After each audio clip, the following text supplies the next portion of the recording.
Sun டிவியினுடைய அதனுடைய செய்தியில் கூட சொல்லி காட்டுகின்ற பொழுது நம்முடைய வக்ஃப் வாரியத்தினுடைய தலைவராம் கண்ணியத்திற்கும் பெருமதிப்பிற்கும் அவருடைய பெயருக்கு போன்றார் போன்று அர் ரஹ்மான் என்று சொன்னால் இந்த உலகில் நல்லவர்களுக்கும் தீயவர்களுக்கும் கிருபை செய்யக்கூடியவன், அதுபோன்று நல்லவர்களிடத்திலும் பொல்லவர்களிடத்திலும் நல்பெயர் வாங்கி தந்து நல்பெயரோடு வாழ்ந்து கொண்டிருக்கக்கூடிய புது கவிதை என்று சொல்லக்கூடிய அந்த ஒரு கவிதை நடைமுறையை கூட முதலாக இந்த உலகுக்கு அறிவித்து காட்டி தந்த கவிக்கோன் அரசராம் அன்பிற்குரிய நம்முடைய வக்ஃப் வாரிய தலைவர் அண்ணவர்களுக்கு நாம் பாராட்டு தெரிவிப்பதோடு அவர்களை நியமித்த கண்ணியத்திற்குரிய மாண்புமிகு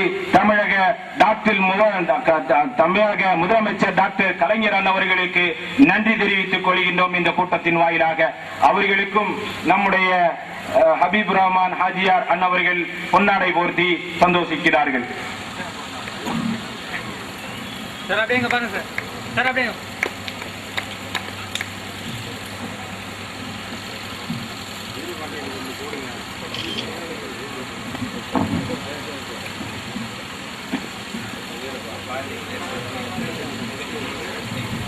நம்முடைய இந்த தர்காவுடைய கட்டுமான பணிக்காக வேண்டி கண்ணியத்திற்குரிய அல்ஹாஜ் ஹபீப் ரஹ்மான் ஹாஜியார் அண்ணவர்கள் 25,000 ரூபாய் நன்கொடையாக அறிவித்திருக்கின்றார்கள். அன்னார்களுக்கு எல்லா வளமையும் ரப்புல் ஆலமீன் கொடுப்பானாக.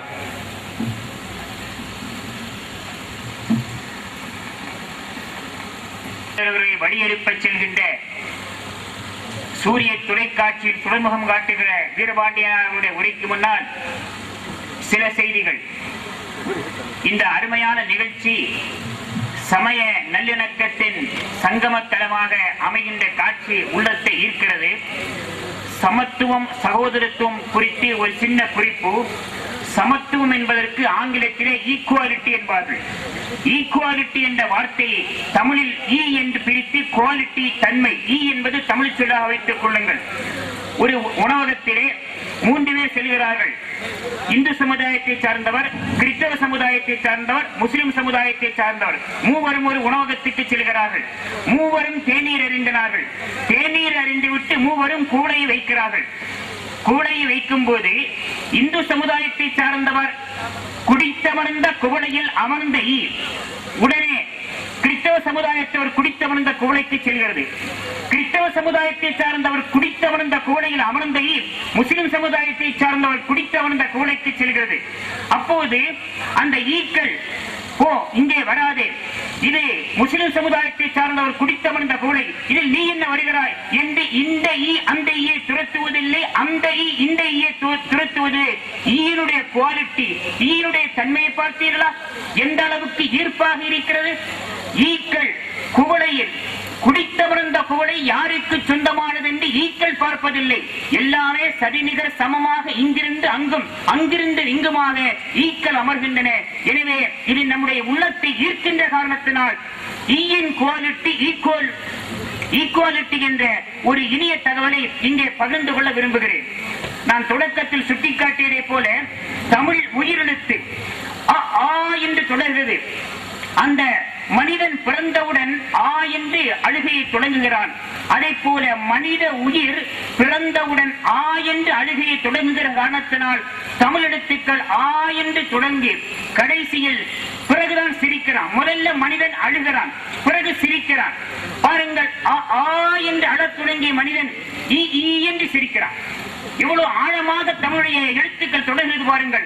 ஆ என்று உயிரெழுத்து தொடங்கும் போது மனிதனுடைய உயிர் என்ற எழுத்து இந்த உலகத்தில் தோன்றிய போது ஆ என்ற அழுகையோடு தொடங்கி கடைசியில் ஈ என்று சில நாட்கள் ஆனவர்தான் சிரிக்க தொடங்குகிறது. இந்த சிரிப்பு யாருக்கு சொந்தமானது? மனிதனுக்கு மட்டும்தான் சிரிக்கும். ஒரு ஆட்டை பார்த்து ஆட்டு சிரிக்குமா? ஒரு மாட்டை பார்த்து மாடு சிரிக்குமா? பூனையை பார்த்து பூனை சிரிக்குமா? நாய்களை பார்த்து நாய்கள் சிரிக்குமா? மனிதன் மட்டும்தான் சிரிப்பான். எனவே மனிதனின் முகவரி சிரிப்பு. அந்த சிரிப்பை நம்முடைய சிந்தையில் பதிப்பது மதங்கள். எனவே இந்த எழுத்து எப்படி முடிகிறாங்க? ஆயுத எழுத்து அக்கண்ணா. ஆயுத எழுத்தின் பொருள் புரியாத மனிதன் ஆயுதத்தை எண்ணுகிறான் மதத்தின் பெயரால். ஆனால் ஆயுத எழுத்தினுடைய அக்கண்ணா எப்படி சுட்டி காட்டுகிறது பாருங்கள். நாங்கள் மூவரும் கூட்டணி, நாங்கள் மூவரும் 3 புள்ளியும் கூட்டணி, ஒரு புள்ளி விலகினால் பிற புள்ளிகள் பொருளற்றவை என்பதை 1000 எழுத்துக்கள் உணர்த்துகின்றன. அதே போல இந்திய திருநாட்டில் பாருக்குள்ளே நல்ல நாடு எங்கள் பாரத நாடு என்று பாடினார் தேசிய திருக்கவிஞர். அதைத்தான் அல்லாமா இக்பால் சொன்னார், சாரே ஜஹாசா ஹச்சா இந்துஸ்தான் ஹமாரா. எனவே அந்த தொடக்க தேசிய கீதம் சாரே ஜஹாசா ஹச்சா இந்துஸ்தான் ஹமாரா என்பதைத்தான் நம்முடைய தேசிய திருக்கவி பாரதியார் பாரதிர பாவிசித்தார், பாருக்குள்ளே நல்ல நாடு எங்கள் பாரத நாடு. எனவே பாரத நாட்டினுடைய பெரும் தன்மை என்ன, பாரத பண்பாடு என்ன? பாரத பண்பாடு என்பது ஒருவரோடு ஒரு பாசத்தோடு பழகுவது, சகோதரத்தை சகித்து பகிர்ந்து கொள்வது. இந்த பாரத பண்பாட்டை பைந்தமிழ்நாட்டில் பயிரிட்டவர்கள் இளைநேச செல்வர்கள், சூஃபியாக்கள். எனவே வாளால் பரவவில்லை இஸ்லாம், வாளால் பரவியதாக இருந்தால் பாபர் முதல் பகதூர் ஷா வரையிலும் 800 ஆண்டு காலம் இந்தியாவை ஆண்ட முஸ்லிம்கள், முத்து பள்ளியும் சித்திர தாஜ்மஹாலும் கொடிபறக்கும் செங்கோட்டையும் குத்துபு மினாராவும் 800 ஆண்டு காலம் முஸ்லிம்கள் இந்திய திருநாட்டை ஏற்றத்தோடும் எழிலோடும் ஆட்சி நடத்தினார்கள் என்பதற்கான சாட்சியங்களாக தலைநகர் டில்லியே இன்றும் காட்சியளித்துக் கொண்டிருக்கின்றன. எனவே இந்த மன்னர்கள் யாரும் நாட்டை மார்க்கத்தை பரப்ப சிந்திக்கவில்லை. சுருக்கமா சொல்ல போனா எந்த மன்னர் ஹஜ்ஜுக்கு கூட போகல. இந்த நாட்டை ஆண்ட முஸ்லிம் மன்னர்களுக்கு அவர்கள் யாருமே மார்க்க பிரச்சாரத்தை செய்யவில்லை, மத நல்லிணக்கத்தை செய்திருக்கிறார்கள், சமய நல்லிணக்கத்துக்கு சரித்திர புருஷர்களாக இருந்திருக்கிறார்கள். விருது பெறுவதற்கு வேறு இல்லை. மிகச்சிறந்த விருதை, ஆஸ்கார் விருதை பெற்று எல்லா புகழும் இறைவனுக்கு என்று இன்ப தமிழை இந்தியா அமெரிக்காவிலே ஒலித்தீர்கள். நம் அன்னை தாய்மொழியின் அந்த அழகிய குரலை அமெரிக்க மண்ணிலே ஒலித்து எல்லா புகழும் இறைவனுக்கு என்று சுட்டிக்காட்டிய ஏஆர் ரஹ்மானை பார்த்து கேட்கிறார்கள், ஆஸ்கார் விருதுக்கு மேல் நீங்கள் அடுத்து என்ன சாதிக்கப் போகிறீர்கள்? அவர் என்ன சொன்னார் தெரியுமா? நான் குணங்குடி மஸ்தான் பாடலுக்கு இசையமைக்கப் போகிறேன். அந்த குணங்குடி மஸ்தான் பாடலுக்கு அமைக்கிற இசை எனக்கு தருகிற மகிழ்ச்சி ஆஸ்கார் விருதை விட மேலாக இருக்கும் என்று சொன்னார். அந்த மஸ்தான் சாஹிபுடைய பாடல் முழுக்க முழுக்க தாயுமானவர் பாடலை போல. தாயுமானவரை மஸ்தான் சாஹிப் ஆய்வு செய்து பார்த்தால் ஏறத்தாழ ஒன்றுக்கொண்டு இணக்கமாக இருக்கும். பராபர கண்ணி மனோன்மன கண்ணி. ஒரு செய்தி உங்களுக்கு தெரியுமா? மஸ்தான் சாஹிப் பாடலே சிவன் வருகிறது, சக்தி வருகிறது, நந்தீஸ்வரன் வருகிறது, பராபரன் வருகிறது, மனோன்மணி வருகிறது. நான் சின்ன ஒரு உதாரணம் சொல்கிறேன். முஸ்லிம்கள் யா காதிர் என்று சொல்கிறாரே, என்ன பொருள் தெரியுமா? ஓம் சக்தி, ஓம் சக்தி. காதிர் என்று சொன்னால் சக்தி. யா ஹய்ய, யா ஹய்ய, இது முஸ்லிம்களுடைய மிக முக்கியமான மந்திர உச்சாரணம். யா ஹய்ய என்றால் சிவன், சிவன். பாருங்கள், ஜீவன் என்ற வார்த்தை வடமொழி சொல்லென்ற காரணத்தினால் ஜீவன் சீவனாக மாறுகிறது. ஜீவன் என்ற வார்த்தை சீவனாக மாறுகிறது. சீவனாக மாறிய பிறகு நெடில் மறிவு சிவனாக மறிவிட்டு. எனவே ஹய்ய என்ற அந்த இறைநேச செல்வர்கள் இறைவனை துதிக்கிற அரபு சொல்தான் சிவன். காதிர் என்ற வார்த்தை தான் சக்தி. இதை கணபதி என்ற வார்த்தை வருகிறது. குணங்குடிப்பா பாடுகிறார்கள். கணம் என்று சொன்னால் என்ன தெரியுமா? பிரபஞ்சம், அண்டம். பதி என்று சொன்னால் அரசன், ரப்புல் ஆலமீன். ரப்புல் ஆலமீன் என்பது எல்லா புகழும் இறைவனுக்கு என்ற இறை வசனத்தினுடைய தொடர்ச்சி. அண்டங்களின் அதிபதியாம் இறைவனுக்கு. அந்த அதிபதி என்பதுதான் கணபதி, கணங்களுக்கு அதிபதி. இப்படி பலன்களை பிரித்து பார்க்கும் போது எல்லாம் ஒன்றுதான், மூலம் ஒன்றுதான். சித்தர்கள் பாடிய 18 சித்தர்களிலே தக்கலை பீர் முகமது சித்தர் ஒரு சித்தர். எனவே சித்தர்கள் பாடிய சித்தாந்தங்கள் எல்லாம் சமயத்தை போதிக்கின்றன. எனவே தமிழகத்தில் புகழ்மிக்க தர்கா நாகூர் தர்கா என்று சொன்னால் நம்முடைய தஞ்சை மன்னர் அங்கு நினைவுக்கு வருகிறார். தமிழகத்தின் 2ஆம் புகழ்மிக்க தர்கா ஏர்வாடி தர்கா என்று சொன்னால் அங்கே சேதுபதி மன்னர் நினைவுக்கு வருகிறார். நான் கூட ஏர்வாடி வலியுல்லாவுடைய வரலாற்றை 100 பாடல்களாக பாடியுள்ளேன். அதில் ஒரு தொடர், நாட்டை பிடித்தாளுகின்ற நாட்டமென்று இறைநெறி நாட்டுவதே நோக்கமென்று நவீந்தியர் சகிதுலியே பிள்ளை பேர் அற்றிருந்த பெருமை ரகு நாதமன்னன் பிள்ளை பெற்றோக்கவர்கள் பெயரீர் சகிதுலியே. எளியன் பாடிய பாடல் இன்றைக்கும் ஏர்வாடி தர்காவிலே பாடுகிறார்கள். பிள்ளை பேர் அற்றிருந்த பெருமை ரகு நாதமன்னன் பிள்ளை பெற்றோக்கவர்கள் பெயரீர் சகிதுலியே புலனைந்தும் அழுகிவிட்ட புகழ்வேந்தர் சேதுபதி. புலன் ஐம்புலனும் அழுகி நோய்வாய்ப்பட்ட மன்னன் சேதுபதி. புலனைந்தும் அழுகிவிட்ட புகழ்வேந்தன் சேதுபதி நலங்கான செய்தவருள் நாதர் சகிதுலியே. 6000 ஏக்கரில் பேராக பிள்ளை பெற்ற அதுக்கு பிறகு, அதாவது சேதுபதி மன்னன் சீக்கிரம் 50 அழுகிவிட்ட நிலையில் ஏர்வாடிநாதனுடைய அருளாசியினால் நலம் பெற்றவர்கள் என்ன நடந்தது தெரியுமா? பேராக பிள்ளையின் பெருமை ரகு நாதமன்னன் 6000 ஏக்கர் நிலம் அடிக்கார் ஷஹீதுலியே. பாருங்கள் எந்த அளவுக்கு இறைநேச செல்வர்கள் கடந்த காலத்தில் தமிழர்களோடு சக சமுதாயத்தோடு அணுக்கமாக நெருக்கமாக இருந்திருக்கிறார்கள். எனவே நமக்குள் தேவை ஆன்மா. உயரத்தில் பறக்கிறவன் பேதங்களை பார்க்க மாட்டான். விமானத்தில் பறக்கும் போது நிலத்தை பாருங்க, விமானம் உயரத்தில் பறக்கிறது. அங்கிருந்து கண்ணாடி வழியாக பார்க்கும் போது வயல் நிலம் எதுவும் எல்லாமே ஒரே சமமாக இருக்கும். விமானம் உயரத்தில் பறக்கும் போது நிலப்பகுதி எல்லாம் சரி சமமாக இருக்கும். விமானம் தரையிறங்கிய பிறகுதான் இது நிலம், இது நீர், இது பச்சை, இது வண்ணங்களால் ஏற்படுகிற வேறுபாடு. ஆக வண்ணங்களால் ஏற்படுகிற வேறுபாட்டை உயரத்திலிருந்து பார்த்தால் தெரியாது. விமானம் இறங்கிய பிறகுதான் வண்ணங்களின் வித்தியாசம் தெரிகிறது. எனவே நம்முடைய ஆன்மா உயரத்தில் சிறகடித்து பறக்க வேண்டும். ஆன்மா உயரத்தில் சிறகடித்து பறந்தால் நமக்குள்ளே பேதங்களே தெரியாது. நாம் விமானம் கீழே இறங்கியதை போல் நம்முடைய ஆன்மா, நம்முடைய எண்ணம் கீழே இறங்குவதுதான் நமக்குள் பேதங்கள். நான் அந்த இனம், நீ இந்த இனம் என்ற இது. எனவேதான் நம்முடைய இசைமுரசு நாகூர் படிப்பார் அல்லவா, உன்மதமா என் மதமா ஆண்டவன் என்ற மதம், உன்மதமா என் மதமா ஆண்டவன் என்ற மதம் என்ற நிலையில் நாம் எண்ணி பார்க்க வேண்டும். எல்லாம் இறைவனுடைய மார்க்கங்கள் என்பதை எண்ணி பார்த்து ஒன்றை நிறைவாக சொல்லிக்கொண்டு விடைபெறுகிறேன். பல இடங்களில் கேட்கிறார்கள் ஆண்டவர்கள் என்று இறைநேசரை சொல்ல காரணம் என்ன? உதாரணமாக சிலர் கேட்கிறார்கள், நம் முஸ்லிம் சமுதாயத்து சகோதரிகளே கேட்கிறார்கள், நாகூர் ஆண்டவர் அந்த வார்த்தையை சொல்லலாமா? இறைவனுக்குரிய வார்த்தை அல்லவா நாகூர் ஆண்டவர். ஆண்டவர் என்ற வார்த்தை எல்லாம் அல்ல உருவமற்ற இறைவனுக்குரிய வார்த்தை. அதை நாகூர் ஆண்டவர், முஹீத்தீன் ஆண்டவர், இது மிகப்பெரிய தவறல்லவா என்று ஒரு நண்பர் கேட்டார். அப்போது அவருக்கு நான் பதிலாக சொன்ன செய்தி என்ன தெரியுமா? தமிழகத்துடைய சட்டமன்றத்தில் நம்முடைய மாண்புமிகு முதல்வர் முத்தமிழ் வித்தகர் நமது சித்தம் கவர்ந்த கலைஞர் அவர்கள் எதிர்கட்சி தலைவராக இருந்த காலம். அப்போது மறைந்த மாண்புமிகு எம்ஜிஆர் அவர்கள் முதலமைச்சராக இருக்கிறார். அப்போது திராவிட முன்னேற்ற கழகத்தை சார்ந்த ஒரு உறுப்பினர் ஒரு கருத்தை வலியுறுத்தி விட்டு சொல்கிறார், இதற்கு பதில் சொல்லாமல், முதல்வர் பதில் சொல்லாமல் நான் உட்கார மாட்டேன், ஆண்டவன் வந்து சொன்னாதான் உட்கார வேண்டும், உணர்ச்சி வசப்பட்டு பேசினார். அப்போது சலசலப்பான சூழல், சபையிலே ஒரு பரபரப்பு. நம்முடைய முத்தமிழ் வித்தகர் எழுந்தார், தனக்கே உரிய முல்லை மலர் புன்னகையை உதிர்த்தார். அடுத்து அவர் சொன்ன வாசகம் என்ன தெரியுமா? தம்பி, ஆண்டவன் வந்து சொன்னால் தானே நீ உட்காருவாய், நான் ஆண்டவன் தான், நீ உட்கார் என்று சொன்னார். அவையிலே ஒரு வியப்பு, என்ன கலைஞர் இப்படி ஆணவத்தோடு சொல்லிவிட்டாரா? நான் ஆண்டவன் தான், தமிழகத்தை 7.5 ஆண்டு காலம் நான் ஆண்டவன் தானே, நான் ஆண்டவன் தான் என்றால் இது ஆணவத்தின் பிரதிபலிப்பல்ல. இந்த தமிழகத்தை 7.5 ஆண்டு காலம் நானும் ஆண்டவன் தான், ஆண்டவன் சொல்கிறேன் நீ உட்கார் என்று சொன்னவுடன் அந்த அன்றைய முதல்வர் எம்ஜிஆர் உட்பட எல்லோரும் சிரித்து விட்டார்கள். சலசலப்பு அங்கே கலகலப்பாக மாறிவிட்டது. அவர்களை அன்போடு அழைத்து உரையை நிறைவு செய்கிறேன். நன்றி.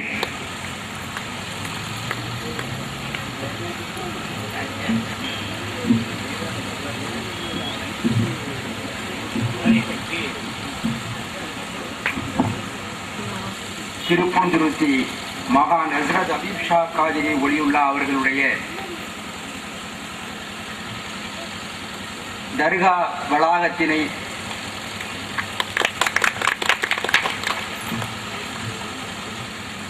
கடைசியாக வந்து நின்று உரையாற்ற என்னை அழைத்தமைக்காக இன்னும் பின்னால் நிறைய இருக்கிறார்கள் என்று சொல்கிறார்கள். பின்னால் இருப்பவர்கள் எனக்கு பின்னால் இருக்கிறார்கள் என்கிற பொருளிலே நீங்கள் சொல்வதாக நான் எடுத்துக்கொள்கிறேன்.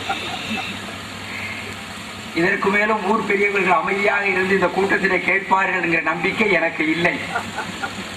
பேச வேண்டிய பெரியவர்கள் எல்லாம் பேசி சிலர் போய்விட, பெருந்தன்மையோடு ஒரே ஒருவர் மட்டும் அமைச்சர் பணியிலே 1000 வேலைகள் காத்து கிடக்கிற நேரத்திலும் போனால் போகிறது, இவனை தனியாக விட்டு போய்விடக் கூடாது, நம்முடைய வட்டாரத்திற்கு வந்திருக்கிறான் என்று சொல்லி இங்கே அமைதியாக வந்து அமர்ந்திருக்கிற மத்திய அரசாங்கத்தினுடைய நிதித்துறை இணையமைச்சர் எங்கள் அன்பு சகோதரர் தஞ்சை தந்த மாணிக்கம் SS பழனி மாணிக்கம் அவர்களே, எனக்கு முன்னாலே உரையாற்றி சென்று அமர்ந்திருக்கிற வாகனத்திலே பயணப்பட்டு போய்விட்ட எங்களுடைய மரியாதைக்குரிய கவிக்கோ வக்ஃப் வாரியத்தினுடைய தலைவர் அப்துல் ரஹ்மான் ஐயா அவர்களே, இந்த விழாவை தலைமையேற்று சில அதிரடி கருத்துக்களை சற்றே தைரியத்தோடு மேடையிலே இங்கே வந்து முன்னுரையாக சொல்லிவிட்டு அமர்ந்திருக்கின்ற மௌலவி அல்ஹாஜ் சர்குரு சையத் கரீம் அலி ஷா தங்கள் அவர்களே, இந்த விழாவினுடைய இணைப்புரையை அங்கங்கே நிகழ்த்திவிட்டு இணைப்புரை நிகழ்த்துகிறார்கள். அவர்களையும் நான் வணங்குவதற்கு கடமைப்பட்டிருக்கிறேன். இவர்களை எல்லாம் விட மிக முக்கியமான ஒருவரை இங்கே குறிப்பிட்டு சொல்ல வேண்டும். அவர்தான் வரவேற்புரை ஆற்றி அமர்ந்திருக்கிற எனது அருமை சகோதரர் ஜீவா சிவகுமார் அவர்கள். இந்த திருப்பூந்துருத்தி மண் எவ்வளவு பெரிய கெட்டிக்கார மண் என்பதற்குரிய அடையாளமே, மையக்கருவே இந்த விழாவிலே ஜீவா சிவகுமாருடைய வரவேற்புரையில் தான் அடங்கி இருப்பதாக நான் கருதுகிறேன். பாரதிய ஜனதா கட்சி என்கிற ஒரு மகத்தான தேசிய இயக்கத்தினுடைய பிரதிநிதி ஒருவரை அழைத்துக் கொண்டு வந்து இஸ்லாம் சமுதாயத்தினுடைய ஒரு பெரியவராக இருக்கிற மகான் அடங்கி இருக்கிற தர்காவை கட்டி முடிக்கிற விழாவுக்கு அடிக்கல் நாட்டுகிற விழாவில் நீங்கள் வந்து வரவேற்பு நிகழ்த்துங்கள் என்று சொல்ல வைத்தீர்களே, அந்த தந்திரம், அந்த கெட்டிக்காரத்தனம் தமிழ்நாட்டிலேயே திருப்பூந்துருத்தி மக்களுக்கு மட்டும்தான் உண்டு என்பதை நான் இங்கே சுட்டிக்காட்ட ஆசைப்படுகிறேன். அருமைக்குரிய பெரியோர்களே, உங்கள் அத்தனை பேரையும் இங்கிருந்தபடியே உங்களுடைய பாத கமலங்களிலே நான் விழுந்து வணங்கக்கூட தயாராக இருக்கிறேன். இந்த இணக்கத்தை, இந்த நல்லுறவை, இந்த நட்புறவை தமிழகமெங்கும், ஏன் இந்தியாவெங்கும் தயவு செய்து எடுத்துச் செல்லுங்கள். இந்த தீபத்தை ஏந்தி செல்லுங்கள் என்று உங்கள் மன்றாடி கேட்டுக்கொள்கிறேன். அதற்கு காரணம் என்ன தெரியுமா? ஜீவா சிவகுமார் இயற்கையிலேயே காவி நிறத்தைச் சேர்ந்த கட்சிக்காரர். காவி நிறத்தைச் சேர்ந்த கட்சிக்காரர் தோளிலே கிடக்கிற நிறத்தை பார்த்தீர்களா? தமிழ்நாட்டினுடைய எங்கள் தங்க தலைவர் கலைஞர் அவர்கள் இங்கே வர முடியாமல் போன குறையை நிறைவேற்றுவதற்காக மகான் ஹஜ்ரத் அவர்களை மஞ்சள் துண்டை காவி துண்டு மேலே ஏற்றி மேடையிலே கொண்டு வந்து அமர வைத்திருக்கிறார். இந்த காட்சி காணற்கரிய காட்சி, கிடைத்திருக்கிற காட்சி. இந்த காட்சி மிகப்பெரிய மாட்சி. அதற்கு காரணம் வரவேற்புரை ஜீவா சிவகுமார் அவர்கள் ஒரு செய்தியினை மிக மிக சிறப்பாக எடுத்து சொன்னார்கள். நான் அவருடைய பெருந்தன்மைக்காக, இந்த மண்ணிலே வளர்ந்த மைந்தர் என்பதற்காக உங்கள் வீடு எங்கே இருக்கிறது என்று அவரிடம் நான் மேடையில பேசிக் கொண்டிருக்கிற போது காதுக்குள்ளேயே கேட்டேன். அவர் சொன்னார், இந்த பாருங்க இதுதான் என் வீடுன்னு கேட்டார். எனக்கு வியப்பாக போய்விட்டது. உங்க வீடு பக்கத்திலேயே இருக்கா என்று நான் கேட்டேன். தென்னை மரங்கள் சூழ பாரதி பாடியதை போன்று 10-12 தென்னை மரங்கள் பக்கத்திலே வேண்டும் என்று சொன்னதை போல் அடுத்ததுக்கு போகக்கூடாது என்கிறார். நம்முடைய அமைச்சர் அவர்களுக்கு தெரியும், பாரதியினுடைய பாடலை நன்றாக தெரிந்தவர். வேறொன்று பாரதி கேட்பான். அதெல்லாம் காலம் கடந்து போச்சு. ரொம்ப ஜீவா சிவகுமாருக்கும் காலம் கடந்து போய்விட்டது. அமைச்சர் அவர்களும் நாங்கள் கல்லூரியிலே வாதம் செய்த காலங்கள் கடந்து போய்விட்டன. அந்த வரிக்கு நான் போக மாட்டேன். ஆனால் நான் சொல்ல வருகிற செய்தி என்ன என்று கேட்டால், வீடு பேறு அடைதல் என்று இலக்கியத்திலே ஒன்று உண்டு. அறம் பொருள் இன்பம் என்று பாடிய வள்ளுவன் ஏன் வீடு பாடாமல் விட்டான் என்று சொல்லுகிற போது, அறத்தையும் பொருளையும் இன்பத்தையும் சேர்த்து அனுபவிக்கிறவனுக்கு இயற்கையாகவே வீடு பேறு கிடைக்கும் என்பது வள்ளுவன் சொல்லாமல் விட்டுவிட்டு போன செய்தி என்று தமிழ் சான்றோர்கள் பதிய வைக்கிறார்கள். ஆனால் வீடு பேற்றை தன்னுடைய மார்க்கமாகவே வலியுறுத்தி இங்கே வாழ்ந்து கொண்டிருக்கிற வாழ்க்கையை பற்றி கவலைப்படாமல், மறுமை என்ற ஒன்று உனக்கு உண்டு, எச்சரிக்கையாயிரு என்று எச்சரிக்கை செய்கிற மார்க்கம்தான் இஸ்லாம் மார்க்கம். அந்த வீடு பேறு உனக்கு கிடைக்க வேண்டுமானால் இங்கே நீ ஒழுங்காக வாழ்ந்து கொண்டிரு என்று சொல்லுகிற மார்க்கம் இஸ்லாம் மார்க்கம். எடுத்து வைத்து தட்டில் வச்சு உடனே அள்ளி தீய முடியாது. அதை அடுப்பிலே இட்டு வெப்பம் கொடுத்து சூடு தாங்குகிற விலையில் கைகு தாய்மார்கள் அகப்பை இட்டு கிண்டி கொண்டிருப்பார்கள். கடைசியே எடுத்து ஒரு சோறு 2 சோறு பருக்கை எடுத்து வாயில வைத்து பார்த்து விட்டு சாப்பிட பதமாகிவிட்டது என்று வடிப்பார்கள்.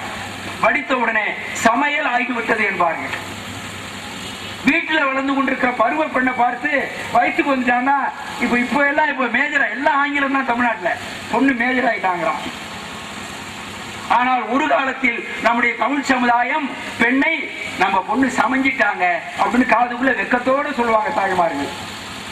வயசுக்கு வந்துட்டான்னு சொல்லுவாங்க, இல்லைன்னா சமைஞ்சிட்டாமாங்க.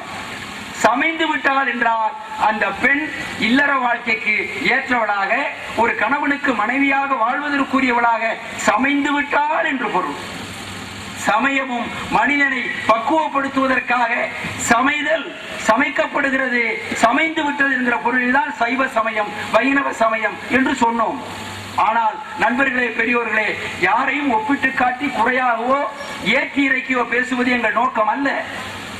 மார்க்கத்தில் தரீகா என்பீர்கள், சரிதானே? ஞான வழி, தரீகா. ஞான வழி என்று சொல்கிறீர்கள். உங்களுடைய சூஃபிகள் இங்கே அடக்கமாக இருக்கிறார்கள் ஐயா, பெரியவர் ஹஜ்ரத் அவர்கள். அவர்கள் ஒரு தரீகாவை சேர்ந்தவர்கள், ஞான வழியை சேர்ந்தவர்கள். இஸ்லாம் மார்க்கம் என்று சொன்னதற்கு காரணமே வீடு பேறு அடைய போகிறான் என்பதனால் தான் அதனை மார்க்கம் என்று சொன்னோம். ஏன் இதனை நான் இங்கே இவ்வளவு நீட்டி நடித்து மக்களையோடு சொல்லிக் கொண்டிருக்கிறேன் என்றால், ஜீவா சிவகுமார் அவருடைய பெருந்தன்மையை சொல்வதற்காக வந்தேன்.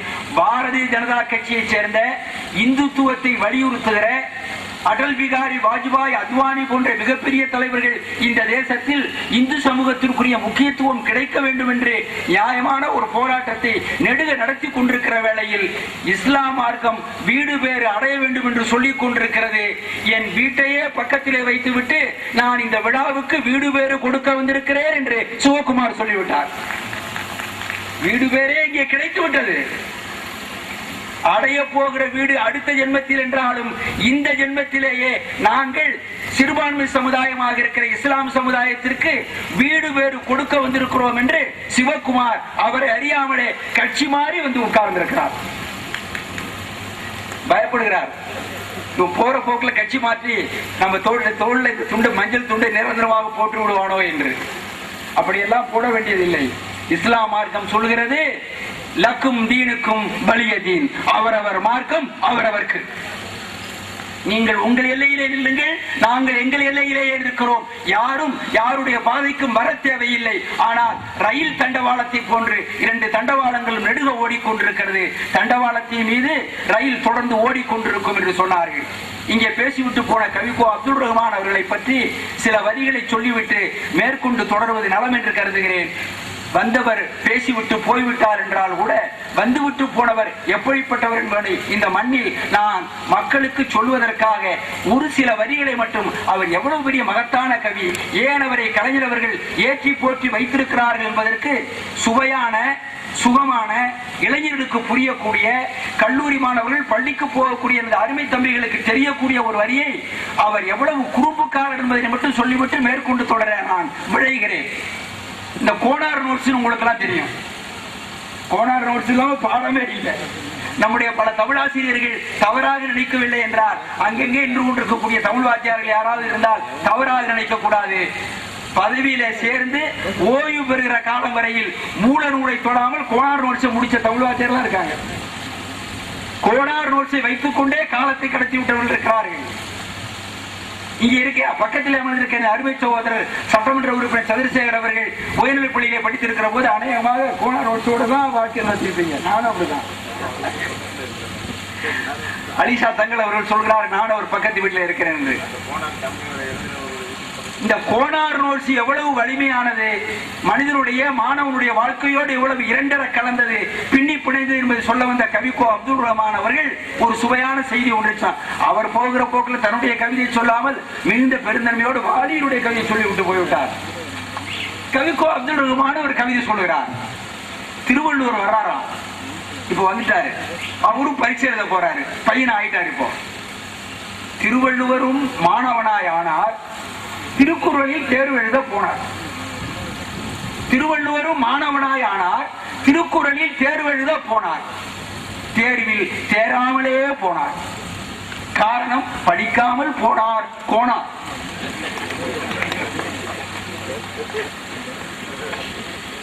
தேர்வில் தேராமலே போனார், காரணம் படிக்காமல் போனார் கோனார். திருவள்ளுவரே கோனார் நோட்ஸ் படிக்கிறேன்னா இப்ப வந்தா தேர மாட்டார் என்று இத்தனை குறிப்பாக சொன்ன ஒரே கவிஞர் தமிழ்நாட்டில் கவிக்கோ அப்துல் ரஹ்மான் மட்டும்தான். அவரது பாணியை பின்பற்றி பல பேர் இது போல் பாட வந்தார்கள். ஒன்று பிரியாணி, இன்னொன்று சர்க்கரை பொங்கல். சர்க்கரை பொங்கலை மறுக்கிறானா இந்த மடையன் என்று கேளுங்கள் என்றார்.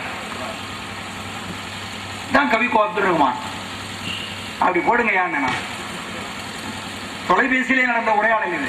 அப்படி ஒரு பிளாஷ் மாதிரி சொன்னார் அவர். அந்த பிளாஷ் அவருக்கு எங்க இருந்து வருகிறது என்று கேட்டால், இது ஷாதி என்கிற ஒரு கவிஞனிடத்திலிருந்து வருகிறது. இப்படிப்பட்ட சிந்தனைகள், குறும்புகள் ஹஜ்ரத்துகளுக்கும் ஞானியார்களுக்கும் மட்டுமே வரும். யார் இந்த ஷாதி என்று கேட்டால், கவிக்கோ அப்துல் ரஹ்மானுடைய மூலம், அறிஞர் அண்ணா அவருடைய மூலம், கலைஞர் கருணாநிதி அவருடைய வேர்கள், மிகச்சிறந்த சிந்தனையாளர்கள் பெர்னாட் ஷா போன்ற சிந்தனையாளர்களுக்கெல்லாம் அடிவேர் ஆணிவேர் எங்கே இருக்கிறது என்று கேட்டால் இந்த ஒரு சம்பவத்தை சொன்னால் உங்களுக்கு புரியும். காட்டுல வழியில தன்னந்தனியாக ஒரு நடந்து வந்து கொண்டிருக்கிறான். ஷாதியுடைய ஒரு காவியம். ஒரு ஆள் ஒற்றால் நடந்து வந்து கொண்டிருக்கிறான். இருட்டு வேளை, நள்ளிரவு. ஒரு 10 பேர் திருடர்கள் ஒன்றாக சூழ்ந்து கொண்டார்கள். அவன் முழுக்க உடையணிந்து கொண்டு கையில எல்லாம் பணம் எல்லாம் வைத்துக் கொண்டு நடந்து வருகிறான். அவனை கிட்ட கூப்பிட்டு கையில வச்சிருந்த கத்தி கப்பலால் அருவாள் எல்லாம் காட்டி அவனை அடிச்சு அவன் பையில இருந்ததெல்லாம் பறித்து கொண்டு உடம்புல இருந்த ஆபரணங்கள் அணிகளை எல்லாம் கழட்டிட்டு சட்டை உள்ள போட்டிருந்த உள்ளாடை அனைத்தையும் கழட்டிட்டு இப்ப நிர்வாணமா நிக்கிறான். ஒத்தாள் எவ்வளவு துன்பம் வந்த போதும் சூஃபிகளுக்கும் ஞானிகளுக்கும் எவ்வளவு நிதானம் வரும் என்பதற்காக ஷாதி தன்னுடைய காவியத்திலே பழத்தோட்டம் என்கிற காவியத்திலே எழுதுகிறான். மிகச்சிறந்த சம்பவம் இது. ஆள் நிர்வாணமா நிக்கிறான். ஆள் இருட்டுல நிர்வாணமா நிக்கிறவனை பார்த்தா என்ன செய்யும்? தெருவுல போற நாயெல்லாம் குலைக்கும். எல்லா நாயும் இப்ப குலைக்க ஆரம்பிச்சிருச்சு. நாயெல்லாம் விரட்டுது. ஓடிட்டு வர்றான், தேடுறான். இப்ப நாயை என்ன பண்ணணும்? விரட்டி ஆகணுங்க. தெருவுல கிடக்கிற கல்லை எடுக்கலாம்னு போனா அந்த அவசரத்துல 10 நாய் விரட்டிட்டு வருது. ஏற்கனவே ஒரு 10 நாய் பணத்தை எல்லாம் பறிச்சுட்டு போயிடுச்சு, கொள்ளைக்கார நாய்கள். இப்ப தெருவுல குறைக்கிற நாய்கள் விரட்டி கொண்டு வருகின்றன. விரட்டுவதற்காக தெருவுல கிடக்கிற கல்லை எடுக்க போனா அந்த இருந்த அவசரத்துல கல்லே பூமியோட பூமியா புகஞ்சு கிடக்கு, பேர்த்து எடுக்க முடியல. இங்க பாருங்க வேடிக்கை.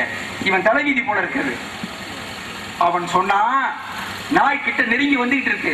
இந்த நேரத்துல நமக்கு சிந்தனை வருமா, கவிதை வருமா?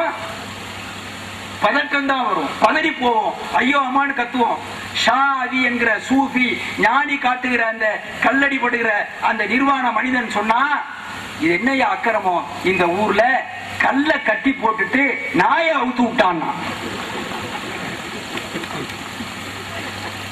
இது என்னையா அக்கிரமம்? இந்த ஊர்ல கல்ல கட்டி போட்டுட்டு நாயை அவுத்து விட்டான்னா. இந்த ஷாதி காட்டுகிற ஞானிதான், இந்த ஞானத்துவம், இந்த நிதானம் தான் எவரையும் எடுத்தறிந்து பேசாமல் வருகிறவர்களை தன்பால் அரவணைத்துக் கொள்கிற அன்பால் தாயை போல் தாயினும் சால பறிந்து ஊட்டுகின்ற அப்பரடிகளைப் போலவே பூமியில் வாழுகின்ற பெரியவர்கள் மட்டும்தான் அப்படி நடக்க முடியும் என்பதனால்தான் திருப்பூந்துருத்தியில அப்பரடிகள் மடம் ஒரு பக்கம், இந்த பக்கம் ஹஜ்ரத் ஞானியாருடைய தர்கா. அங்கே இருக்கிற வளைவை நான் பார்க்கிறேன். புனித ஆரோக்கிய மேரி அன்னையினுடைய வளைவு. எண்ணி பாருங்கள். மீண்டும் சமய நல்லிணக்கத்திற்கு தஞ்சைக்கு பக்கத்தில் இருக்கிற திருப்பூந்துருத்தி என் நெஞ்சிலே சிம்மாசனம் போட்டு ஏறி உட்காருகிறது. சாதியினுடைய இந்த ஞானி கல்லை தேடி என்று காட்டிய நிதானம் என்பது கவிக்கு அப்துல் ரஹ்மானுக்கு வந்தது மட்டுமல்ல. ஒரு சம்பவத்தை சொல்ல வேண்டும், அது நேரம் அதிகமாக போவது எனக்கு பயமா இருக்கு. கலைஞர் அவர் இல்லத்துல ஒரு உங்களுக்கு நினைவு இருக்குன்னு நினைக்கிறேன். அப்பதான் முதல்ல அண்ணா அவர்கள் இறந்து இவர் முதலமைச்சர் ஆகிறார். பட்டா கொடுக்கிறாரு. பட்டா கொடுத்து நாடு பூரா பட்டா வழங்குகிற விழாக்கள் எல்லாம் நடந்து கொண்டிருக்கிறது. ஒரே வார்த்தை, ஆமாம் வேண்டியவர்களுக்குத்தான் பட்டா கொடுப்போம், பட்டா வேண்டாதவர்களுக்கு எப்படியா கொடுக்கிறது? எதிர்கட்சிக்காரன் உட்கார்ந்துட்டான். இந்த மூலம் எங்கே இருக்கிறது, இந்த வேர்களின் விலாசம் எங்கே இருக்கிறது என்று விவரம் உங்களுக்கு இப்போது புரிகிறதா? நண்பர்களே, ஞானிகளுக்கு, தெளிந்த சிந்தனையாளர்களுக்கு மட்டுமே நிதானம் வரும். ஒரு துறவி வாழ்க்கையை துறந்துட்டு இனிமே இந்த வீடு வேண்டாம், வாசல் வேண்டாம், தோட்டம் துறவு வேண்டாம், மாடி மனை வேண்டாம் என்று தன்னுடைய மனைவியை அழைத்துக் கொண்டு வெளியூருக்கு போய் நாம் துறவா ஒரு மடத்துல உட்கார்ந்துருவோம், இனிமே நமக்கு சொத்து பத்த ஆசையே வேண்டாம்னு சொல்லிட்டு மனைவியை அழைத்துக் கொண்டு போனாங்க. வீட்டு வாசலை விட்டு வீதியில இறங்கினாங்க. வீதியில இறங்குகிற வீதியில மணல்ல ஒரு வைர மோதிரம் அப்படி கிடக்கு. கணவன் முன்னால போறாரு, மனைவி பின்னால வந்துட்டு இருக்காங்க. உற்றார் உறவினர் எல்லாம் இப்படி போறீங்களே, எங்களை விட்டுட்டாங்க, நீங்க எல்லாத்தையும் எடுத்துங்கப்பா, சொத்து சுகத்தெல்லாம் அனுபவிங்க, எங்களுக்கு ஒண்ணு வேண்டாம், கட்டிய கோவணம் இடுப்புல இருக்கிற துண்டுமணியோட நாங்க போய் உட்கார்ந்து மடத்துல உட்கார போறோம் சாமியாரான்னு போயிட்டு இருக்காரு இவரு. மனைவி பின்னால வந்துட்டு இருக்காங்க கணவனோட. வாசல்ல வீதியில மணல்ல இப்ப வைர மோதிரம் கிடக்கு, மின்னுது அப்படியே வெயில்ல. கணவன் பார்த்தான், பின்னால கொண்டாடி வந்துட்டு இருக்கா. நகைக்கு நட்டுக்கு ஆபரணத்துக்கு அலையிற பொம்பளை. இவ இதை பார்த்தான ஆசை வந்து வைர மோதிரத்தை எடுத்துட்டு வீட்டுக்கு போனாலும் போயிடுவான் என்று சொல்லிவிட்டு கணவன் அந்த மண்ணு காலால அப்படியே அந்த மண்ணை அள்ளி அந்த வைர மோதிரத்து மேல போட்டு மூடிட்டான். ஒரு சூரிய கதவா இதுவும் கேட்டாங்க. போச்சுடா உண்டு, வைர மோதிரம் இந்த பொண்ணு கண்ணில் பற்றக்கூடாது, பொம்பளை இவ போயிடுவா திரும்பிடுவாங்கிறதுக்காக மண் எடுத்து போட்டமே, இவ அதையும் பார்த்து கேட்கிறாளேன்னு தயக்கப்பட்டு இதுக்கு மேலேயும் பொய் சொல்லக்கூடாதுன்னு, ஒண்ணும் இல்ல, வீதியில ஒரு வைர மோதிரம் கிடந்துச்சு, நீ பார்த்தா ஆசைப்பட்டுருவேன்னு மண் எடுத்தது மூடுனேன்னா. கொண்டாட்டி கேட்டா, ஏயா வீடு வாசல் மாடி மனையெல்லாம் துறந்துட்டு துறவரம் போற, மண்ணுக்கும் வைரத்துக்குமே உனக்கு வித்தியாசம் தெரியல, நீ என்னத்த துறவு கண்டு போன்னு சொல்லிட்டு திரும்பிட்டா கொண்டாட்டி. மாடிமனை வீடுமனை வீடு சுற்றம் அத்தனையும் தன்னதென்று என்னதென்று உன்னதென்று எண்ணமின்றி காய்ந்த கிழங்குகளையும் காற்றையும் உண்டு புசித்து வாழுகிற முனிவர்களாக வாழ்ந்தவர்கள் தான் அடங்கி இருக்கிற ஹஜ்ரத் போன்றவர்கள். அவர்களை நாம் மதம் தாண்டி நேசிக்கிறோம், அவர்களை மார்க்கம் தாண்டி நேசிக்கிறோம். அந்த சுவாசம் இந்த பூமியை தொடர்ந்து வழிநடத்தி கொண்டே இருக்கும் என்ற நம்பிக்கையினால் தான் இந்த தமிழ் சமூகம் சமய நல்லிணக்கத்தை கையிலே எடுத்துக்கொண்டு தொடர்ந்து போகிறது. ஒரே ஒரு செய்தியினை உங்களுக்கு இறுதியாக சொல்லிவிட்டு போக நான் ஆசைப்படுகிறேன். பேரன்பு கொண்ட பெரியோர்களே, கிறிஸ்தவ சமுதாயத்தைச் சேர்ந்தவர்கள், இஸ்லாம் சமுதாயத்தைச் சேர்ந்தவர்கள், இந்து மார்க்கத்தைச் சேர்ந்தவர்களும் இந்து மார்க்கத்திலும் இருக்கிற எல்லா சாதி வகுப்புகளைச் சேர்ந்தவர்களுமாக நின்று கொண்டிருக்கிறீர்கள், உட்கார்ந்திருக்கிறீர்கள், அங்கங்கே நின்று கேட்டுக்கொண்டிருக்கிறீர்கள். ஒரு செய்தியினை நான் பதிய வைத்து விட்டு விடைபெறுவது, இந்த நல்ல நேரத்தை பயன்படுத்தி கொண்டோம் என்கிற நெஞ்ச நிறைவோடு நான் விடைபெறுவேன். நண்பர்களே, நபிகள் நாயகம் ஸல்லல்லாஹு அலைஹி வஸல்லம் என்று நெஞ்சார உலகத்தால் போற்றப்படுகிற எம்பெருமானார் நபிகள் நாயகம் அவர்கள் எப்படிப்பட்ட வாழ்க்கையை வாழ்ந்தார்கள் என்பதற்கு அவர் நினைத்திருந்தால் அரேபியாவுடைய மண்டல பூபதியாக வாழ்ந்திருக்க முடியும். ஏராளமான இந்த தேசத்தை, இந்த உலகத்தை 8 திக்குகளையும் கட்டியாளக்கூடிய மாமன்னராக வாழ்ந்திருக்க முடியும். அவர் வழிவந்த கலிபாக்களும் அப்படித்தான் வாழ்ந்தார்கள். ஏழைகளாக, இல்லாதவர்களாக, மாடிமனையற்றவர்களாக, கையில் காசில்லாதவர்களாக வாழ்ந்தார்கள். ஆனால் நண்பர்களே, நபிகள் நாயகம் அவர்கள் நினைத்திருந்தால் 8 திக்குகளையும் கட்டியாளக்கூடிய மாமன்னராக இருந்த அவர் 10 கைகளிலும் 10 விரல்களிலும் வைரக்கடுக்கண்களும் மோதிரங்களும் போட்டு கணையாடிகளோடு கையில பிரேஸ்லெட் கழுத்திலெல்லாம் சங்கிலியா தொங்க வாழ்ந்திருக்கலாம்.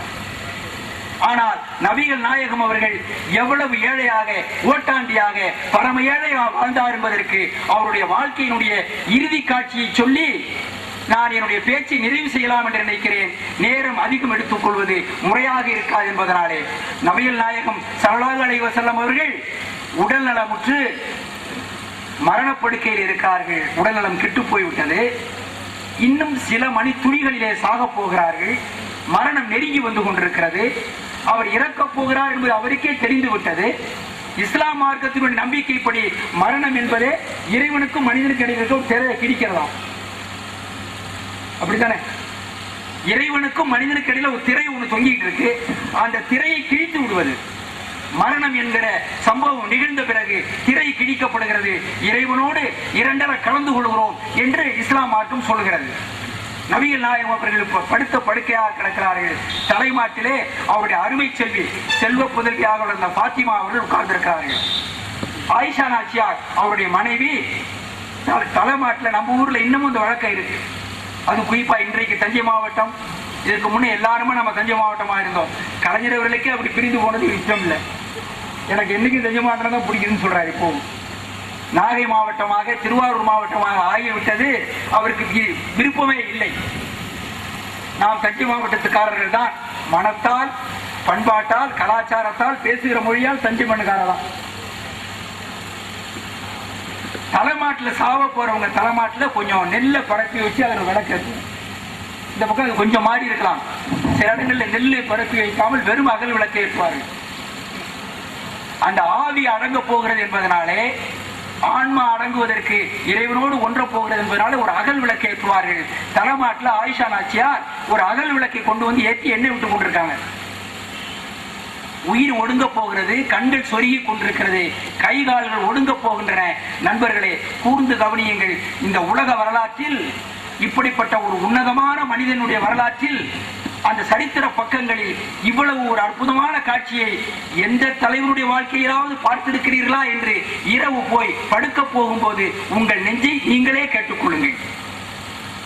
நபிகள் நாயகம் அவர்கள் இப்போது அங்கே பக்கத்தில் நின்று கொண்டிருக்கிற ஆயிஷா நாச்சியாரை, துணைவியாரை, தன்னுடைய அருமை மகள் பாத்திமாவை விட்டு கூப்பிடுகிறார்கள், கை காட்டுகிறார்கள். கையை தூக்கக்கூட முடியவில்லை, ஸ்மரணையற்று போகிறது. பாத்திமா ஓடி போய் அம்மாவை அழைக்கிறார். தந்தை அழைப்பதாக. ஆயிஷா நாச்சியார் ஓடி வருகிறார்கள். கடைசி நேரத்தில் என்னவோ சொல்ல போகிறார் என்று மெல்ல கிட்ட அழைக்கிறார். அவர் காதுக்கரையில ஆயிஷா நாச்சியார் காதுக்குள்ளே நபிகள் நாயகம் அவர்கள் சொன்னார்கள், வீட்டுல இப்ப கடைசியா நீ அடுக்கலையில போட்டு வச்சிருக்க காசு எவ்வளவு இருக்கிறது என்று கேட்கிறார். இந்த அம்மா ஆச்சரியப்பட்டு போறாங்க. இதையும் கேட்கிறார். சாவ போற நேரம் வீட்டுல ஏற்கனவே ஒண்ணு இருக்காது, அடுத்த வேளை சோறாக்குவதற்கு கூட வழி இல்லாத வீடு. அப்படி இருந்தால் கூட ஏழைகளுக்கு கொண்டு வந்து கொடுத்து விடக்கூடியவர். இவருக்கு தெரியாம ஏதாவது நம்ம ஊர்ல சிறுவாட்டு காசுன்னு சொல்லுவேன், அப்படி கொஞ்சம் கொஞ்சம் சேர்த்து வைத்திருந்த காசைத்தான் ஆயிஷா நாச்சியார் அவர்கள் வைத்துக் கொண்டு புழங்குவது வழக்கம். மளிகை ஜாமா உப்பு புளி மிளகாய்க்காவது வழி வேண்டாமா? இந்த அம்மையார் அவர்கள் கணவருக்கு தெரியாமல் டப்பாவில் போட்டு வச்சிருந்த காசு 7 தினார். 7 தினார் தான் இருக்கு. கணவர் கேட்ட உடனே ஆயிஷா நாச்சியார் அவர்கள் சொன்னார்கள், சொல்லுமா எவ்வளவு வச்சிருக்க சொல்லுன்னு கேட்கிறாங்க. சற்று யோசித்து விட்டு எண்ணி பார்த்து 7 தினார் இருக்குங்க வீட்டுலங்கிறாங்க. 7 தினார் இருக்கா? இதை அப்படியே எடுத்துக்கொண்டு போய் பக்கத்தில் இருக்க பள்ளி வாசல்ல உட்கார்ந்து இருக்கிற பக்கீர்களுக்கு, ஏழை பிச்சைக்காரர்களிடத்திலே எதுவும் இல்லாதவரிடத்துல கொண்டு போய் தானம் கொடுத்துட்டு வந்துருமாங்கிற முடிக்கிறாங்க. இந்த அம்மா வாழ்நாள் கூட ஒண்ணு இல்லாம வச்சுட்டு போனாரு. இப்ப இருக்கிறது 7 தினாரு. இப்படி ஜனாசாவுக்கு மரண தருவாய்க்கு செலவு செய்வதற்கு கூட ஆள் இல்லை. இந்த காசை வைத்துக் கொண்டு ஏதாவது காரியம் செய்யலாம் என்று அதையும் கொண்டு போய் கொடுத்து விட்டு வா என்று சொல்கிறார். என்று சொன்ன உடனே கணவருடைய வார்த்தைக்கு மறுவார்த்தை பேசாத காரியை 7 தினாரையும் எடுத்துக் கொண்டு போய் பள்ளிவாசல்ல ஏழைகளுக்கு கொடுத்து விட்டு உள்ளே வருகிறார்கள். அழைத்து கொடுத்துட்டியான்னு கேட்கிறாரு. கொடுத்துட்டேன்னு சொல்லி கண்களில் இருந்து மெல்ல கண்கள் கலங்குகிறது இந்த அம்மாவுக்கு. நபிகள் நாயகம் சொன்னார்கள், இறைவா, இனிமேல் நான் நிம்மதியாக உன் கதவுகளை தட்டுவேன். ஏனெனில் எந்த வகையாக என்னை அனுப்பி வைத்தாயோ அந்த வகையாக ஓட்டாண்டியாகவே இதோ நீ அனுப்பி வைத்த நபிகள் நாயகம் உன் சன்னதிக்கு வரப்போகிறேன். என்னிடத்தில் எதுவும் இல்லை, பரம ஏழையாக வருகிறேன், நான் உன் சன்னதியின் முன் தைரியத்தோடு நிற்பேன் என்று சொன்ன மகத்தான மாமனிதராக நபிகள் நாயகம் சரித்திரத்தில் நின்று கொண்டிருக்கிறார்கள். நண்பர்களே, இதை எழுதுகிற சரித்திராசிரியன் ஒரு வரி சொல்கிறான். அந்த வரியை மட்டும் இங்கே பதிந்து விட்டு விடைபெற ஆசைப்படுகிறேன். 7 தினாரையும் கொடுத்து விட்டு வந்த பிறகு உலகத்தின் மகத்தான தலைவனாக இருந்த அந்த தியாகியின் வீட்டில் அவர் சாகிற போது எரிந்து கொண்டிருந்த தலைமாற்றில் ஏற்றி வைக்கப்பட்ட அகல் விளக்கிலே மேற்கொண்டு எண்ணெய் விடுவதற்கு காசு. அந்த அகல் விளக்கை ஏற்றுவதற்கு எண்ணெய் வாங்குவதற்கு காசு இல்லாமல் மகளும் தாயும் கையை பிசைந்து கொண்டு உட்கார்ந்திருந்தார்கள் என்பதுதான் வரலாறு. அப்படிப்பட்ட மாமனிதர்களை நாம் வழி நடத்துவர்களாக ஏற்றுக்கொண்டால் இங்கே அடங்கியிருக்கிற ஹஜ்ரத் போன்றவர்களும் அப்பர் பெருமானும் சம்பந்தரும் சுந்தரரும் கர்த்தர் இயேசுவும் கைகுலுக்கிக் கொண்டு திருப்பூந்துருத்தியிலே நடப்பார்கள். நன்றி, வணக்கம்.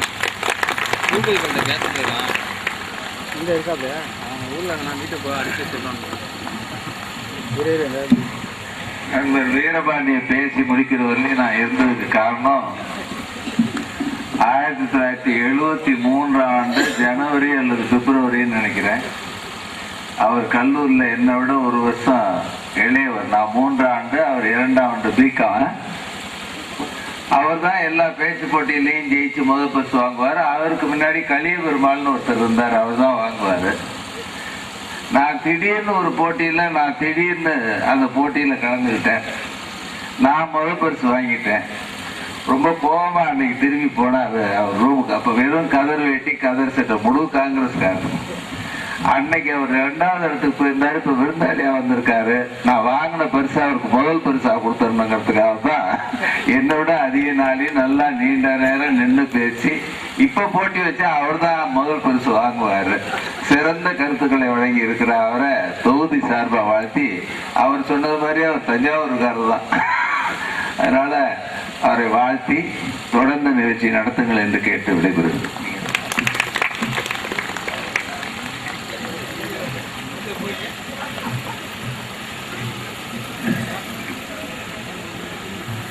அடுத்ததாக தவத்திரு துறவி கணேசனார் அவர்கள் அப்ப திருப்பந்துருத்தி அப்ப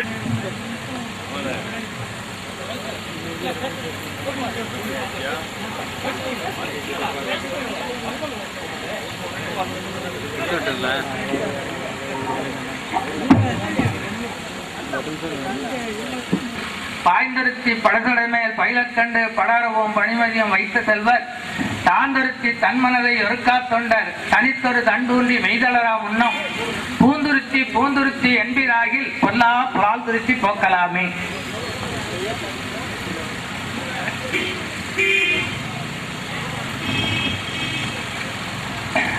அன்பு சார்ந்த விழா தலைவர் அவர்களே,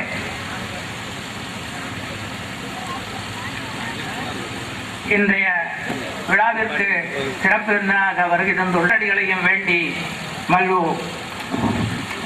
அடுத்தாற்போல் கவிக்கோ அப்துல் ரஹ்மான் மேலே திருப்பூந்துருத்தி பேரூராட்சியினுடைய பெருந்தலைவர் திருவி விஸ்வஜித் காடேராவ் சாஹிப் அவர்கள் வாழ்த்துகிறார். அடிக்கல் நாட்டு விழாவிற்கு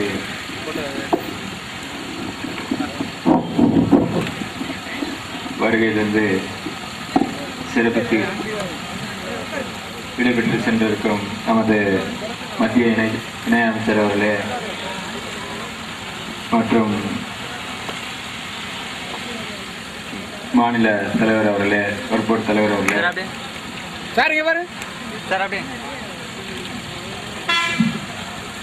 இறை இல்லத்தினுடைய இமாம் ராஜகிரி தாவூது பாட்ஷா கலை அறிவியல் கல்லூரி கல்வி நிறுவனங்களுடைய பேராசிரியர் இனிய நண்பர் மௌலவி அல்ஹாஜ் அல் ஹாபிஸ் எஸ்.எம். ரஃபீயுத்தீன் ஆலிம் பாக்கவி அவர்கள் இப்போது உரையாற்றும். அஸ்ஸலாமு அலைக்கும் வரஹ்மத்துல்லாஹி வபரகாத்துஹு.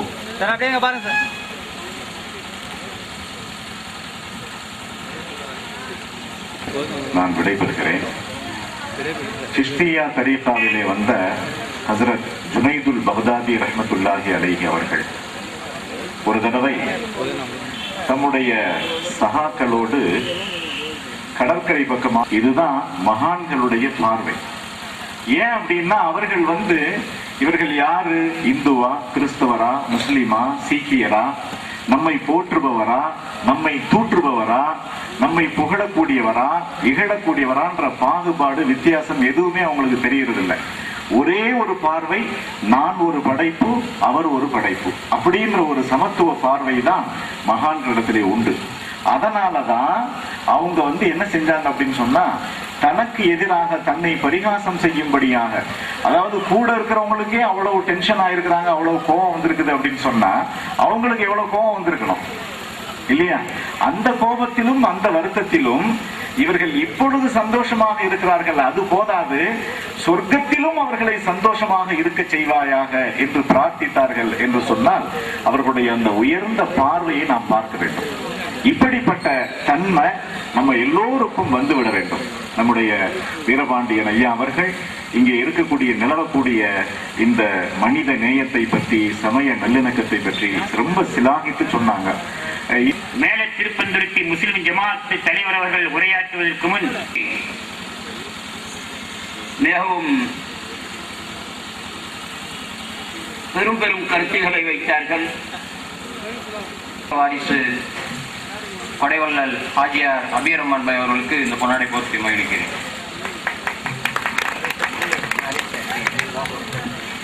இன்னும் 2 நிமிட வாழ்த்து. அனைவரும் பேசிய பேச்செல்லாம் நம்முடைய சகோதரத்துவம், சமத்துவம், அதை சார்ந்த சுதந்திரமும் அதை பற்றி தான் பேசுகின்றார். நம்மிடையே மத நல்லிணக்கம், மனித நேயம், சமுதாய ஒற்றுமை மேலோங்க வேண்டும். அனைத்துக்கு மேலாக நம்மிடையே நாம் வேற்றுமையில் ஒற்றுமை காண வேண்டும் என்று கேட்டுக்கொண்டு விடைபெறுகிறேன்.